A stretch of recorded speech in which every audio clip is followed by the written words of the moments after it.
Hello, everyone. Welcome back to yet another political episode. So, today we have our Maine results out from Super Tuesday. We're going to take a look at the state of Maine and kind of how Maine voted for both Democrats and Republicans. Let's start off with the Democratic primaries. You'll see Maine, as you know, very supportive towards Biden, towards the coasts. That is expected, obviously, because we know that the coasts of Maine have been reliably a Democrat stronghold for years. Well, no, I wouldn't say for years, because believe it or not, during the 60s, it used to be a Republican stronghold, and it was actually the countryside that was more liberal. But yes, it's no doubt about it that Maine Democrats voted more liberal in the said, I would say around 90% for Joe Biden in the state of Maine. Of course, 58,000 people would kind of vote in these elections. It's not the whole entire population. But you also have, let's see, Andogogan County, I want to believe. It starts with an A. This county, along with up here in like Aristotle County in northernish Maine, resisted Biden. And in fact, I would tell you that Dean Phillips did enjoy some raise in this said state. He did enjoy some votes in a mixture of these states up here. But was it enough? No, it was only 4,502 votes.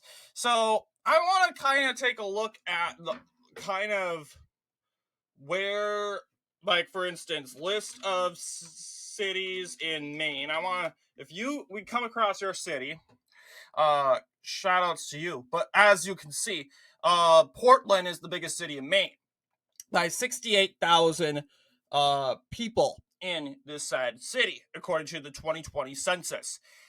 As you know, less than I would say 10,000 people less than the people in Portland voted in the said Democratic primaries. Once again, Joe Biden is failing to get his voters out and voting. He's winning, but once again, primaries are really good because it does test your strength overall to see if you can unite your party into going into the general election. And right now, the Democratic Party is not united. What are you talking about? One may say. Look at Joe Biden's won every contest. Yeah, that's expected because he's the incumbent president. Like, he's the incumbent president. Basically, primaries are basically useless for a president that's running for re-election. It's kind of ridiculous, if you ask me, because we most likely all the time that incumbent is going to probably win by get renominated by 80% or less than. So it's kind of mind-boggling that even Joe Biden lost the American Samoa here. And yes, the American Samoa race is actually going to be today for the Republicans. We're not going to cover it because, once again, not to say that territories can be covered, but we got to prioritize.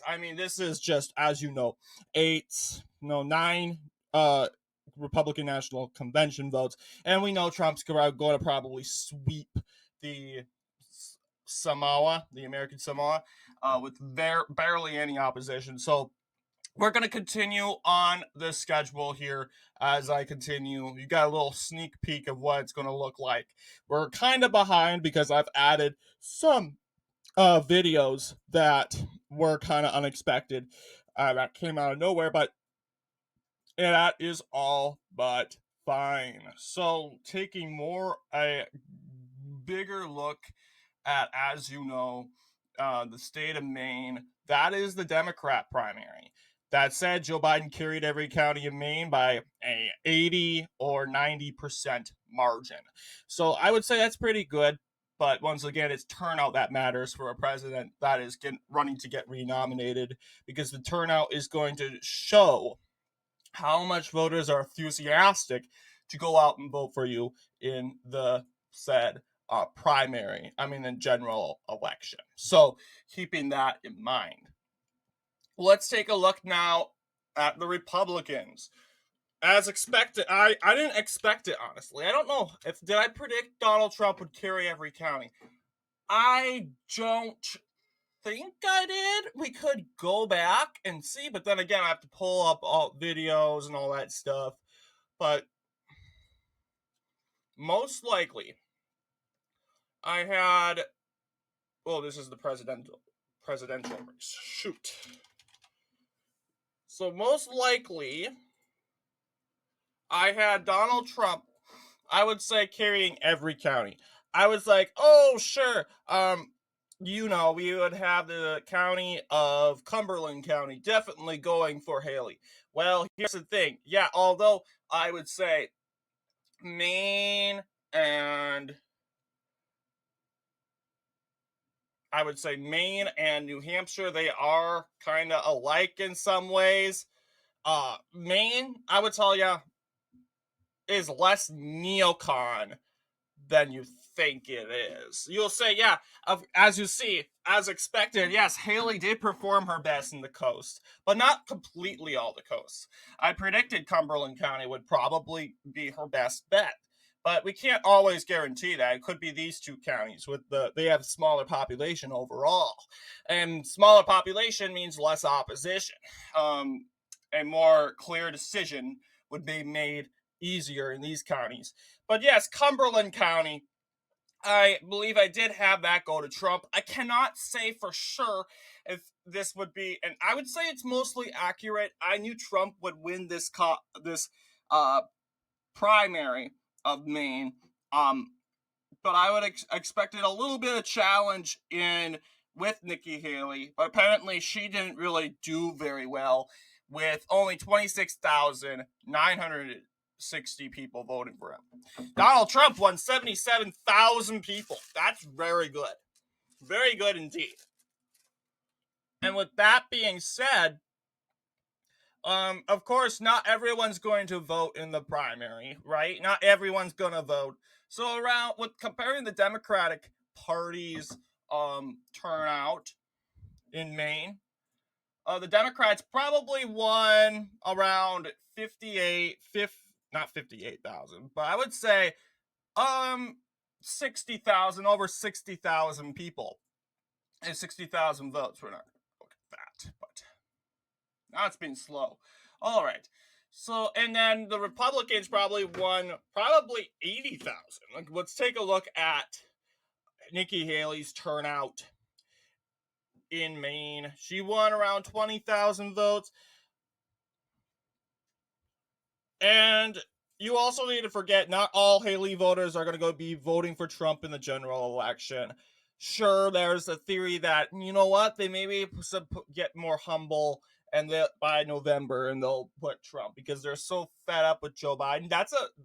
They may not vote for him now because it's recent news. Nikki Haley was defeated overwhelmingly by Trump, but by November, give it some months time, they would be like, you know what, it's not looking good in America. Reality is we can't have an 86-year-old man controlling the country. You know what, I'm going to kind of put my ego down. I'm going to vote for Trump.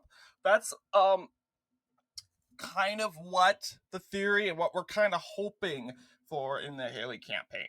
Of course, Haley is going to be like, let's negotiate, let's make some deals, and then you would have to earn my endorsement. Well, of course, you see that she's walking back promises.